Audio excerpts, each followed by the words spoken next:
යක්ෂයා එක්තරා දවසක මිනිස්සෙකු වගේ ඇවිල්ලා එයා කියන්න යනවා එයා තමයි ක්‍රිස්තුස් කියලා. ඊළඟට එයා මුළු ලෝකෙම පාලනය කරන්න යනවා. මොනවද යක්ෂයා කරන්නේ? ඌ මේ පොළොවට ඇවිල්ලා මිනිස්සෙකු වගේ මේ පොළොවට ඇවිල්ලා අහසෙන් ගිනි බස්සන තරමට පුදුම හාස්කම් කරනවා. ඒ වගේ හාස්කම් කරන එයා කියන්න උත්සාහ කරනවා මම තමයි දෙවියන් වහන්සේ විසින් ආලේප කරනු ලැබූ ආලේප රත්නත්තා. ඊට පස්සේ මිනිස්සු මොනවද දන්නවද කරන්නේ?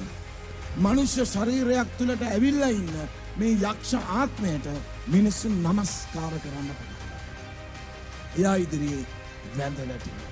අද මුළු ලෝකෙම මේ සභාවල් වල දේව සේවකයයි කියා ගනු ලබන්නා වූ අයට මිනිස්සු වැඳ වැටෙනවා. යක්ෂයාගේ ප්‍රකාශ වීමට කලින් යක්ෂයාගේ වැඩේ පටන් ගන්න තියෙනවා.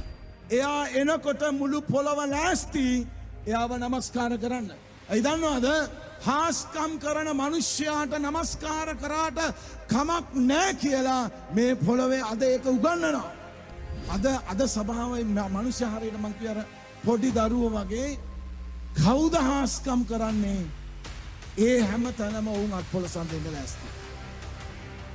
ඒගොල්ලෝ දන්නේ නැහැ මේක දෙවියන් වහන්සේගෙන්ද මේක මිනිස්යාගෙන්ද මේක යක්ෂයාගෙන්ද කියලා.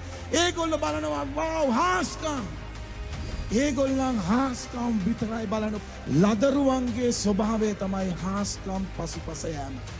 අපි ඇවිල්ලා පුදුම සහ ලකුණු හාස්කම් ආශ්චර්යමත් දේවල් අදහනවා විශ්වාස කරනවා. අපි ඒවා වෙන්න යාඥා කරනවා ඒවා වෙනවා. ඉතින් අපි ලෑස්ති නෑ යක්ෂයන්ගේ හාස්කම් වලට මේ අල්තාරය ඉදාරින්න මොනම තත්වයකදී. මේක ව්‍යාජ නෙමෙයි, ව්‍යාජ හාස්කම් නෙමෙයි.